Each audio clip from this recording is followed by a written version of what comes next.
Hello and welcome to another Farmers National Bank Blue Table Talk.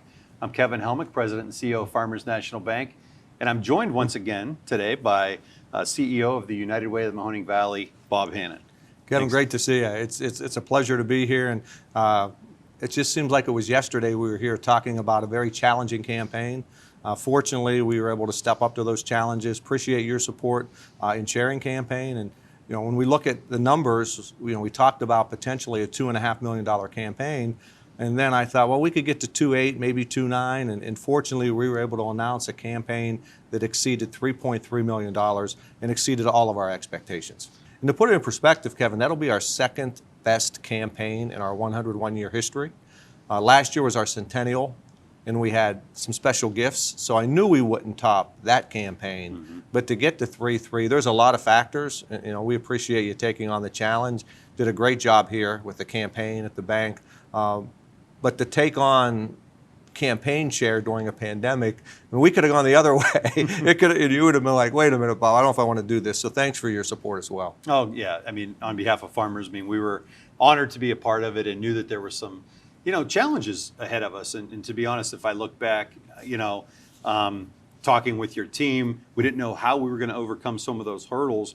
And by the way, kudos to your team. What a fantastic, some of the best people that we've ever worked with. And again, are happy and honored to have been a part of it. But thinking about those challenges, let's revisit some of those things. Mm-hmm. Back in March, we sat here and around the table and said, right, how are we going to do this? How are we going to get to that 2.8?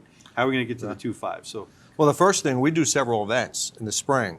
And we sat there in April and said our Champions Dinner, where Ryan Day, Ohio State's football coach, was coming in, our bass fishing event, a couple golf outings, all gone by the wayside. But our team said, okay, let's see how United Way can take a lead role during the pandemic. And I've always felt you never want to experience this again, but United Way is built to collaborate, bring partners together, private sector, nonprofit, and when there is an emergency or something like this, United Way should be in the forefront. And I think the fact that we were out there doing the food distributions, partnering with our agencies, the county stepped up and we received $300,000 in CARES Act money because of the work we were doing. So even though our special events were gone, the work we were doing was getting noticed throughout the community, and we received in excess of $500,000 from private donors, individual donors, foundations, just for the work we were doing during COVID. So thinking about some of those events that we passed on this year, we're going to be able to bring those back in 2021, hopefully, and see those I told again. my marketing director, Roxanne Seabest, every event better be on the books this year. She's like, well, I'm kidding, obviously. We plan to come back. Good. We plan to come back with all our events. Our biggest fundraiser is our Champions Dinner. Mm-hmm. We've had Jack Nicklaus, Jim Tressel, Kirk Herbstreit. So Ryan Day is still our target, the head coach at Ohio State. Jim Tressel's helping us with that, the president at Youngstown State. He has a few connections at Ohio State. Yeah, so I think we can get Ryan Day. How many people can we bring in? Our annual meeting will come back. So we have a couple different ideas, but what also helped us, Kevin, and our team said, well, maybe there's some other events we can do. Maybe we can do something a little bit different during a pandemic. And those events helped us raise significant dollars as well. Well, I'm sure we all have some questions for Coach Day, so that'll be a good one to give back. But they had a wonderful season again at Ohio State. So in banking, we've just learned so much through the pandemic, and we always thought about what if something like that happened. But learning so much and adopting new practices and behaviors, I know, is important to a lot of industries. How does it impact United Way, and how are you guys thinking about that? We will absolutely look like a different United Way out of the pandemic, based on what we learned. Just on the fundraising side, what we learned is that touch with a donor, it's still relationship. So our leadership donors are $1,000 and above. Normally they get a letter, I sign them all. Well, this year I called them all after the letter. I will continue to call them all, that extra layer. I think it has to happen. Many I had a chance to, see on a Zoom call. So that extra touch on the fundraising side. And I think why that was important this year, with the market still doing well, many of those donors give based on their investments. So our leadership donors, $1,000 or more, that was up. Well, we learned really some good lessons on the impact side.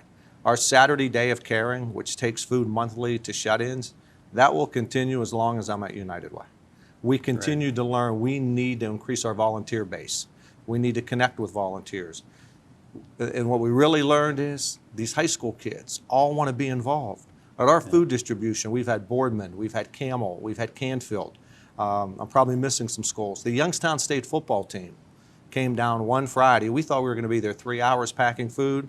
They got it done in 90 minutes. Nice. So getting younger volunteers engaged, keeping them, more volunteers, and the food distribution and things like that will continue into the future at United Way. That's awesome. You know, at Farmers National Bank, we like to talk about win-wins. Wins for farmers and wins for our customer and community. This is a win-win-win. This is, you know, we, like I said, I'm so proud of Farmers Nation, how we were able to help in the small role that we played. It's a win for farmers. It's certainly a win for you and your team at the United Way.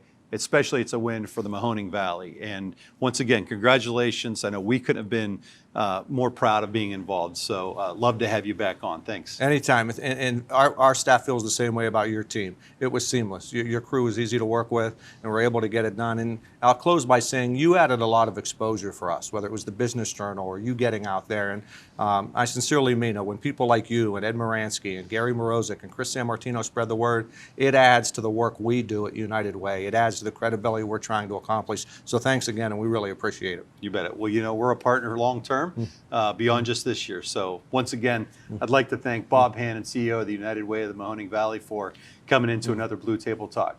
That's all for today.